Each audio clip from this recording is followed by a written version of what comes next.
Nous sommes de retour pour la deuxième partie de Politicia, votre rendez-vous politique. Un nouvel invité m'a rejoint, M. Ramboulia Dipama. Vous êtes le secrétaire général adjoint de la section française du MPP, le Mouvement du Peuple pour le Progrès, le parti présidentiel. Merci, M. Dipama, d'avoir accepté notre invitation. C'est moi qui vous remercie. Merci à Maître Reti et à Maître Zampaligré d'être restés avec moi pour cette deuxième partie. Son règne a pris fin le 31 octobre 2014 et ce jour-là, ce sont 27 ans de pages de l'histoire qui se tournent pour le Burkina Faso, comme nous le montre ce sujet de la rédaction commenté par Graziella Chakonté. Il voulait résister, il voulait poursuivre un règne qui n'a que trop duré, mais les Burkinabés en ont décidé autrement. Le 31 octobre 2014, Blaise Compaoré, acculé par la rue, annonce sa démission et prend le chemin de Yamoussoukro, la capitale ivoirienne. L'homme laisse derrière lui un bilan macabre, 34 morts et 82 blessés. Le capitaine Blaise Compaoré est donc parti du pouvoir comme il y est arrivé, dont le sang. Une fin de règne tragique qui restera dans les annales de l'histoire du pays des hommes intègres. Mais celle de Blaise Compaoré a commencé 27 ans plus tôt avec l'assassinat par un groupe de soldats de son frère d'armes et meilleur ami Thomas Sankara le 15 octobre 1987. Un assassinat dont il se défend et qui plonge tout un continent dans l'émoi. Je me rappelle qu'à cette époque, ils étaient deux très bons amis. Thomas Sankara et Blaise. Thomas Sankara et Blaise. Thomas Sankara and Blaise. You know. S'ensuivent près de 3 décennies de règne sans partage.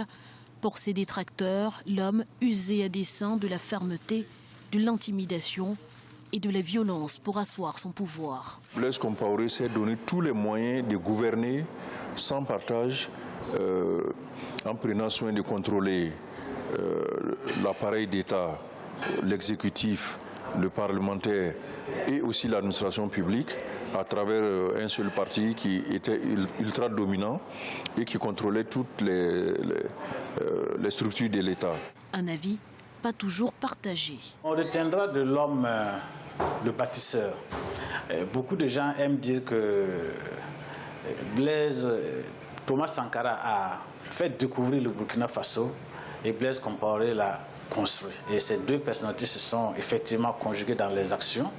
Et si vous voyez aujourd'hui, le Burkina Faso est un grand chantier, un renouvellement perpétuel, à telle enseigne que quand vous passez d'une ville à une autre, dans l'espace de 3-4 mois, vous voyez des grands changements qui s'effectuent. Mais ce n'est pas pour l'assassinat de Thomas Sankara que Blaise Compaoré est cité à comparaître devant la haute cour de justice du Burkina Faso. La juridiction burkinabé poursuit l'ancien ministre de la Défense Blaise Compaoré pour complicité d'homicide volontaire et coups et blessures volontaires. Des crimes commis lors de la répression sanglante de l'insurrection populaire les 30 et 31 octobre 2014. Des jeunes déterminés, braves, poitrine et mains nues, les canons du redoutable RSP, le régiment de sécurité présidentielle. Une situation explosive qui débouche sur un carnage. Ouagadougou s'embrase, Blaise Compaoré cède son palais. Après s'être libéré seul d'un pouvoir qu'il ne voulait plus, le Burkina Faso veut un second exploit, jugé par lui-même son ancien président. Seulement voilà, Blaise Compaoré, entre-temps naturalisé ivoirien, sera absent du banc des accusés. Le procès par contumace qui s'annonce réussira-t-il à panser les plaies? Rien n'est moins sûr. La Côte d'Ivoire, en dépit des accords de coopération judiciaire, communautaire et bilatéraux avec le Burkina Faso, reste pour l'heure muette quant à la possibilité d'une extradition de Blaise Compaoré vers le Burkina Faso. Messieurs, pour jeter un regard sur l'homme et sur son parcours, j'ai envie qu'on commence cette partie par cette citation de Assel Kabou, que vous connaissez, qui a écrit « Et si l'Afrique refusait le développement ?» C'est une experte en communication stratégique. Elle dit ceci, je la cite, « Les sociétés africaines ont sécrété des pouvoirs prédateurs. Nous n'avons pas de classe dirigeante capable de nouer des pactes avec les populations pour créer de la richesse, mais des couches dominantes qui accaparent les ressources naturelles avec le concours de l'extérieur. Fin de citation. Les sociétés africaines ont sécrété des prédateurs. En citant Blaise Compaoré à comparaître, c'est sans doute la société burkinabé elle-même et la société africaine avec elle qui s'invitent devant la justice, Maître Ety. Oui, tout à fait. Moi, je suis extrêmement fier, en tout cas, de cette attitude des Burkinabés sur ce plan-là. Vous le savez très bien que j'étais le premier à être, lors de l'assassinat de Thomas Sankara, j'étais le premier à être sollicité par un parlementaire italien pour poursuivre. Pour enquêter sur cet assassinat. Exactement. Et à ce moment-là, je dois vous dire sincèrement, mon opinion que j'avais remise de manière libre, indépendante, c'était de dire, écoutez, arrêtez de raconter des histoires. On ne peut pas poursuivre les assassins de Thomas Sankara au Burkina maintenant. Alors faites un effort, demandez à ce qu'on exhume son corps et que l'on puisse au moins l'enterrer dignement en attendant. Mais si vous voulez vraiment un procès juste et équitable, faites-le à l'extérieur. Parce qu'il est impossible que ceux qui sont présumés responsables de la mort de Thomas Sankara organisent ces procès. Aujourd'hui, mon opinion sur ce qui se passe au Burkina est tout à fait différente. Je pense sincèrement que le peuple burkinabé est capable et en mesure, effectivement, d'organiser ce procès sur place. Et je ne suis pas de ceux qui réclament que ce procès se fasse à l'extérieur. Monsieur Dipama, on a les dirigeants qu'on mérite. Le jour où les Burkinabés ont dit non, à Blaise Compaoré s'en est allé. Donc finalement, nous sommes quelque part co-responsables de ce que nous avons comme dirigeants. Ben oui, forcément, parce que le président, parce que dans un État démocratique déjà, le président du Faso ou le président d'un pays est l'émanation en tout cas du suffrage universel, en tout cas ce qui a été le cas pour le président actuel. Et puis, il y a la façon dont le président ou l'ex-président Compaoré est arrivé au pouvoir à la suite d'un coup d'État militaire et sanglant. C'est vrai, on peut le dire de cette façon, mais il y a également, c'est qu'il y a cette consolidation des États, des pays africains. Cette consolidation nécessite quand même une démarche vers une démocratie, vers un renforcement de plein de choses. Et il faudrait bien évidemment arriver à ce que la population puisse s'exprimer sereinement vis-à-vis de ces situations. Oui, on a les présidents, on a les présidents que l'on mérite. Mais qu'est-ce qui vous a empêché de le faire plus tôt? Ben, il y a un intervenant qui le disait tout à l'heure, mais c'est vrai qu'on sortait d'un régime d'exception déjà. Blaise Compaoré est arrivé au pouvoir par un coup d'État. Il y a eu un régime d'exception jusqu'à la première constitution, donc en 91, ouverture, multipartisme et autres, sachant bien évidemment qu'il y a eu quand même, c'est un régime militarisé. Et donc, il y avait forcément cette crainte de la population. Il arrivait à avoir tous les leviers du pouvoir, notamment le pouvoir judiciaire, le pouvoir législatif et puis le pouvoir législatif. Donc, quelque part, il a eu, en fait, à un moment donné, il a pu gérer le pays. Mais aussi, il faut noter que la population a été, j'allais dire, le peuple burkinabé, on peut dire qu'on est tous comptables, parce que 27 ans de règne, quand même, il y a eu quand même forcément des compromissions, soit individuelles ou collectives. Et qu'à un moment donné, il y avait ce ras-le-bol-là. Et c'est ce ras-le-bol-là qui a été exprimé au cours donc, de l'insurrection populaire de 2014, d'octobre 2014. Et c'est de là, aujourd'hui, il y a beaucoup de familles. Aujourd'hui, nous avons plus de 30 victimes, donc chaque pierre tombale aujourd'hui a une histoire. Et il faudrait, les familles sont quand même dans cette optique de pouvoir faire le deuil, de savoir qui a fait quoi, comment et à quel niveau de responsabilité ces personnes se situaient.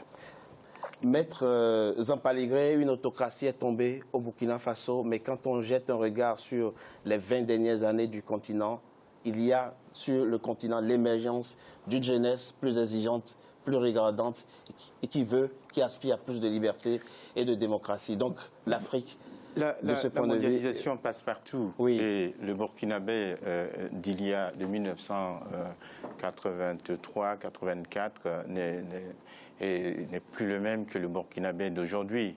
D'ailleurs, à l'époque, il n'y avait rien, il n'y avait pas de constitution. Un pays où l'autorité suprême, c'est l'homme lui-même. Voilà. Les coups d'État, c'est ça. Pour vous faire un peu simple caricaturalement. Mais c'est un pays quand même qui a été un modèle de démocratie. Lorsqu'on parle aujourd'hui comme si l'on découvrait l'Afrique jugeant ses anciens présidents, ben, je dis non, la Haute-Voltaire a jugé. Moi, j'ai été chaque jour à la Maison du Peuple pour regarder le président Sangoulé Lamizana. Oui. Les Maliens ont jugé aussi Moussa Traoré. Être jugé par les tribunaux populaires de la Révolution, jusqu'à l'acquittement, et nous l'avons accompagné avec acclamation chez lui. C'est pour dire que le gros problème qu'on a aujourd'hui, c'était la grosse question de l'impunité sur des crimes de sang. Voilà. Et on a eu en 1998 la sagesse de confier l'examen, un peu le diagnostic de tout notre mal à une commission des sages qui avait déposé un rapport.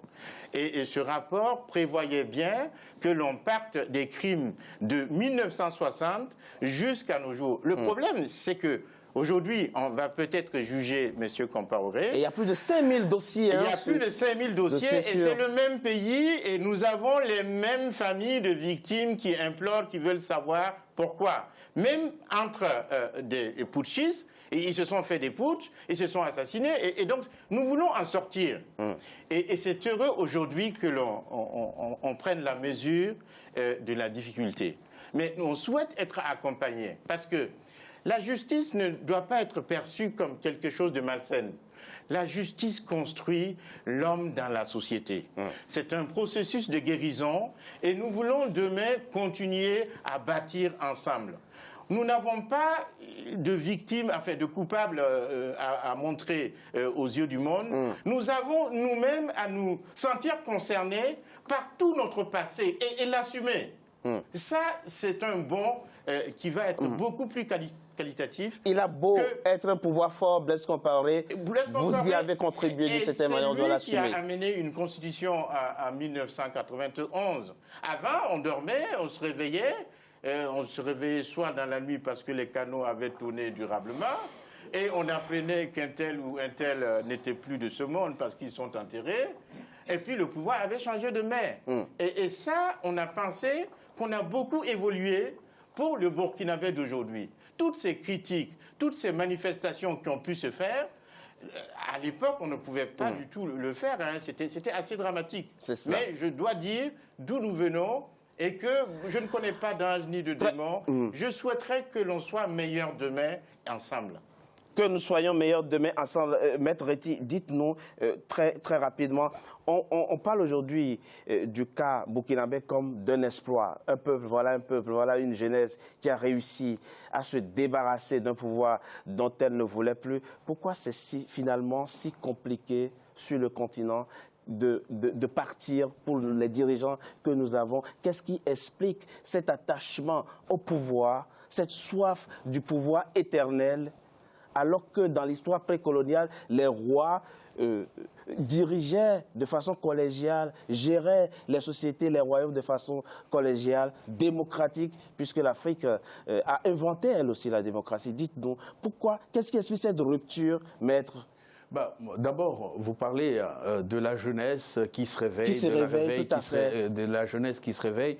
Moi, je crois que vraiment, ce n'est pas une question générationnelle, hein, parce que bon, dans les années 60, ils étaient jeunes, ceux qui nous ont libérés. Par la suite, les Mobutu, les Compaoré, quand ils sont arrivés, ils étaient aussi jeunes. Oui, on a vu donc à chaque moment, il y a effectivement une nouvelle vague qui vient. Mais généralement, la jeunesse, c'est cette force physique qui porte la société et toutes les aspirations de la société. Mais il ne faut pas non plus amener cette jeunesse à devenir très vite un peu imbue d'elle-même parce qu'elle manque de sagesse. Et en Afrique... Mais expliquez-nous comment, ontologiquement, expliquez qu'on ait tant du mal à renouveler les personnels politiques dans les pays. C'est tout simplement parce que, de mon point de vue, d'abord, les institutions que nous avons, ou du moins quand on nous parle de la démocratie, quand on nous parle de la justice, c'est généralement des copier-coller. Qui souvent ne marchent pas du tout.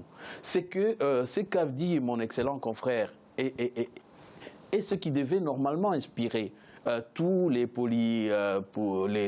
politiciens ou du moins les politologues. C'est qu'il faut partir des aspirations profondes d'un peuple. Et on peut avoir une démocratie, nous avons chez nous le sens du chef, qui n'a rien à voir avec le chef élu, etc. Donc le chef, et c'est ce qui fait que le terreau éventuellement de ces chefs d'État qui, une fois là, ils restent, parce que dans la mentalité collective, nous avons l'image du chef qui n'est pas forcément l'image de ce chef qui vient d'être élu. Mais maintenant, ce qui manque, et ce que manquent nos chefs, c'est cette sagesse. C'est cette sagesse de se dire tout simplement, il doit y avoir 4 étages dans la société. Les politiques, les prédateurs, les producteurs et les consommateurs. Mais malheureusement, chez nous, les prédateurs qui viennent généralement de l'extérieur et qui veulent éventuellement tout prendre l'Afrique et l'amener à l'extérieur sans les Africains, lorsque nos chefs d'État se mettent avec les prédateurs, que finalement on ne les reconnaît plus. On ne les reconnaît plus. Parce que les politiques, leur rôle, c'est de dire « je défends le peuple contre les prédateurs ». Mais maintenant, quand les alliances avec les acteurs exogènes expliquent, selon vous, effectivement, que nous ayons des pouvoirs si forts. Les acteurs exogènes prédatrices. Parce qu'il y a aussi des acteurs exogènes qui sont tout à fait fréquentables. Écoutez, ce que vient de dire notre confrère. Mais s'il vous plaît, très rapidement, parce que nous devons marquer, oui, très rapidement. Ce qu'on a aussi, c'est en fait la confusion entre le concept d'autorité et de droit en Afrique. C'est-à-dire, on est la loi parce qu'on a l'autorité. Parce qu'on incarne l'autorité, on fait valoir sa loi. On fait valoir sa loi. Et quelquefois, les magistrats ont l'impression qu'ils sont là avec pour mission principale de maintenir l'ordre établi. On va approfondir cette notion très rapidement. Monsieur Dipama, vous voulez dire très rapidement, en quelques secondes. Très rapidement, c'était pour abonder dans le même sens en disant qu'il y a quand même ce modèle de copier-coller et puis ces nouvelles constitutions. Là, par exemple, au Burkina, on est en train d'aller vers une nouvelle constitution. C'est que la constitution, ou en tout cas le modèle de développement de gouvernance, doit répondre au substrat culturel véritable du pays. Et ça, on a de plus en plus de mal à ce que les gens puissent se projeter au-delà de ça. Par exemple, on a pris le mot haute trahison et attentat à la Constitution qu'on a pioché comme ça dans la Constitution française dont on a fait copier-coller. Vous voyez, aujourd'hui, on sait plus ce que ça veut dire. Parce que les mêmes instruments... Excusez-moi, et même qu'on peut aller plus loin, même par rapport même à ces juridictions qui sont des juridictions d'exception. Donc, en fait, quelque part, quand on veut rentrer dans une démarche démocratique, il faut aussi se donner les moyens d'aller vers... Et c'est ce que nous allons approfondir dans la 3e et dernière partie de notre émission après une courte pause. À tout de suite.